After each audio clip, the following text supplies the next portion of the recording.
مرة ما ننتقد على الجماعات دائما يقولوا لنا سلم منك فارس والروم ولم يسلم منك إخوانك المسلمين. طيب أنا ما تعرضت لإخوان المسلمين، أنتم الذي تعرضتم لنا وجلبتم هذه الجماعات عندنا. أسلمت منك فارس والروم ووقعت في أولياء الله في الدعاة، من لمزهم لكم الآن هذا يتكلم في الدعاة، لكن منهم الدعاة مجهولين. تقول منهم؟ تقول في الدعاة. تقول لا يا أخي سموا الدعاة اللي يتكلم فيهم الشيخ فلان ولا فلان، سمهم لنا.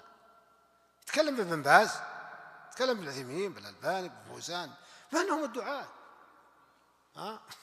ما يستطيع يسميهم. أنت بالله لو قال لك واحد هذا يتكلم في الدعاة، تقول بالله سم لي منهم الدعاة اللي يتكلم. ما يستطيع، لأنه لو سماهم لك اتضح الأمر. لكن بس هذه الجملة من أجل أن ينفر الناس من هذا الشيخ ومن علم هذا الشيخ ومن أتباع هذا الشيخ، هذا يتكلم في الدعاة. يلا كلمة مهمة، عد الله روح دور وراها الله يعينه. نعم.